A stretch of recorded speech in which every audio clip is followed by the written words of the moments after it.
dhammaan qaybaha kala duwan ee bulshada Soomaaliyeed ee maanta ku kulmay Muqdisho waxa ay boorinayaan xildhibaanada Galmudug, siyaasiyiinta, ganacsatada, odayaasha dhaqanka Galmudug, haweenka Galmudug, dhalinyarada Galmudug iyo cid walba oo ka damqanaya kala qaybsanaanta Galmudug inay gacan ka siiyaan xukuumadda Soomaaliya dadaalada dib loogu dhisayo Galmudug mid ah.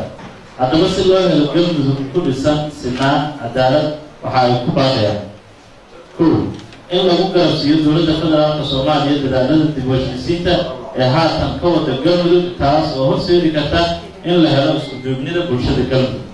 2. in la mideeyo awoodaha dhaqaale iyo kuwa siyaasadeed ee lagu doonayo in dib u heshiisiin rasmi ah looga dhaliyo Galmudug annagoo bogaadinayna dadaalada ra'iisul wasaaraha Soomaaliya. 3. waxaan bogaadinaynaa dadaalada dowladda federaalka Soomaaliya ee ku aadan sidii loo wada qancin lahaa bulshada wada degta Galmudug taas oo muujinaysa inay ka go'an tahay xukuumadda Soomaaliya. 4. waxaan dalbanaynaa Galmudug mid ah oo loo siman yahay oo aan sadbursi ku dhisnayn taas oo looga dhigayo isu tanaasul horseedi kara midnimo iyo wadajir waarta oo deegaanada laga helo.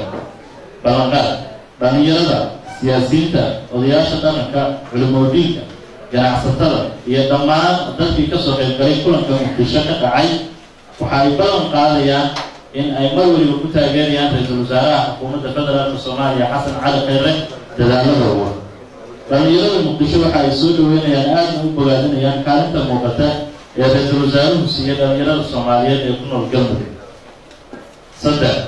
ugu dambeyn waxaan ugu baaqaynaa dhammaan xildhibaanada, siyaasiyiinta, ganacsatada iyo culimada ka soo jeeda Galmudug in la taageero dadaalada xukuumadda Soomaaliya ay ka wado deegaanada Galmudug kuwa oo horseed u noqon kara horumarka iyo dib u dhiska Galmudug mid ah oo ay u wada siman yihiin dhammaan bulshada wada dega deegaanada Galmudug.